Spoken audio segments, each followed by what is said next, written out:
Hey there. So we are going to find the middle term of the AP. तो ये आपका 10th class chapter 5 automatic progression में question है. तो ये वाला कंसेप्ट हमारा एनसीईआरटी में नहीं है, बट आई डोंट थिंक इसमें आपको कुछ बहुत सोचने की जरूरत है. आपको एक एपी का सीक्वेंस दिया हुआ है और आपको मिडल टर्म पूछा जा रहा है. You can Fairlie find the middle term. अब जब भी हमें मिडल टर्म फाइंड करना होता है तो that depends on the N, मतलब टोटल नंबर ऑफ टर्म्स मेरे पास एपी में कितनी है. अब यहाँ पे अगर आप ध्यान दोगे हमारे पास जो एपी दिया हुआ है, what is the first term of the AP? This is 7. What is the nth term of the AP? मतलब last term, this is 235. And what is the common difference? Common difference आपका क्या होता है बेटू? a2 minus a1. तो a2 आपका 13 minus 7, so this is 6. तो जब भी हमें एपी दिया हुआ है, हमें ए पता है, हमें डी पता है, and in this AP we are given with A N as well. अब सबसे पहले हमें क्या फाइंड करना होगा? एन.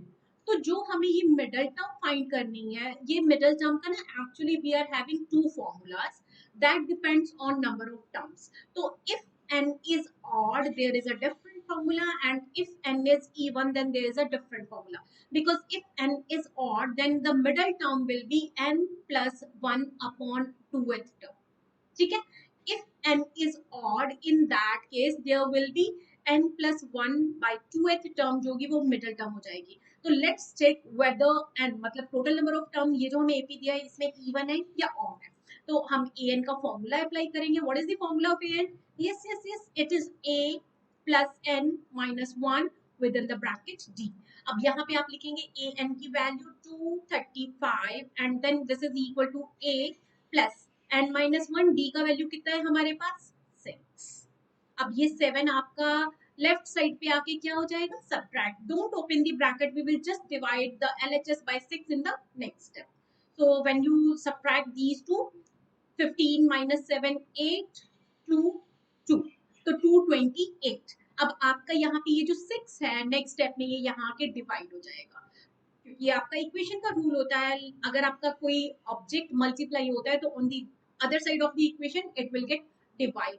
तो अब इसको 6 से डिवाइड अगर मैं करूंगी तो 6 1 6, 6 2 12, 6 3 18, और रिमाइंडर आपका है 4 48, 6 8 48.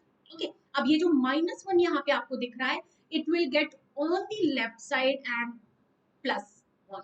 तो मेरे पास यहाँ पे n की वैल्यू कितनी आ गई? 39. तो what is n? Here you can say n is odd. n is odd. Total number of terms मेरे पास कितनी है? ऑड टर्म्स है. तो इसका मतलब मिडल टर्म मेरी कितनी हो जाएगी?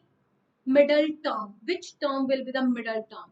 So this will be n plus 1 divided by 2 with term. ठीक है ना. तो अब यहाँ पे आपका 39 था ना n, तो n plus 1 मतलब 40 upon 2th term. तो which is this term?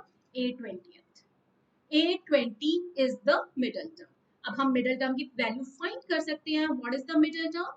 So you will just write an is equal to a plus n minus 1 into d. Just put all the values for n is equal to 20. So a20 is equal to a, which is 7, and 20 है ना, तो 20 minus 1 19, and what is d here? d is 6.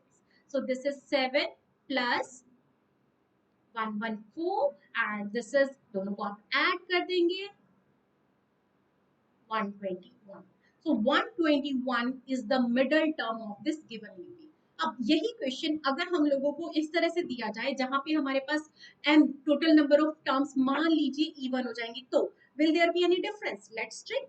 तो अब यहाँ पे सबसे पहले मुझे क्या AP दिया हुआ है, तो AP में मुझे A दिया हुआ है 2, D कैसे निकालती है? A2 minus A1. So this is 3, and what is the nth term? This is 113. Okay. अब मुझे सबसे पहले क्या फाइंड करना है? How many terms are there. तो आप an का फॉर्मूला लगाएंगे. अभी हमें an का फॉर्मूला दो बार यूज कर चुके हैं, तो a plus n minus 1 into d. I still advise to write the formula each and every time. Reason, आप कोई एरर नहीं करोगे. Okay. So this is d3. तो अब 113 minus 2 अगर मैं कर दूंगी तो मेरे पास कितना आ जाएगा? और नेक्स्ट स्टेप में हम जो 3 आपको राइट साइड पे दिख रहा है उसको हम डिवाइड कर देंगे. तो 111 divided by 3 is equal to n minus 1. So 3 3s are 9, 2 21, 3 7s are 21. अब ये जो आपको यहाँ -1 दिख रहा है वो +1 हो जाएगा ऑन दी लेफ्ट साइड. तो n मेरे पास कितना आ गया बच्चा? This is 38. तो यहाँ पे आपके पास क्या चेंज आया if we compare it with the previous question? So यहाँ पे हमारे पास क्या आ रहा है, n इज इवन, हमारे पास आ रहा है n इज इवन, और अगर आपका n इवन होगा तो there will be two middle term, अगर आपका n इवन होता है तो there is two middle term.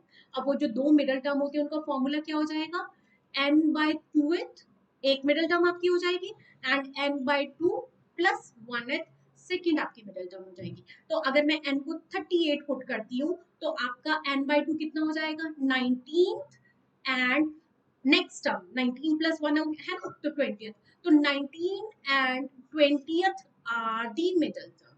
there will be two middle term if n is even, total number of हमारे पास अगर even होंगी there will be two middle terms। तो अब आपको क्या फाइंड करना है, a19 का वैल्यू और a20th का वैल्यू। तो a19 हमारे पास कितना हो जाएगा, a plus n minus one, मतलब 19 माइनस वन 18 होता है, तो a plus 18 into D D हमारे पास 3 है, तो दिस इज 2 प्लस 54, 56।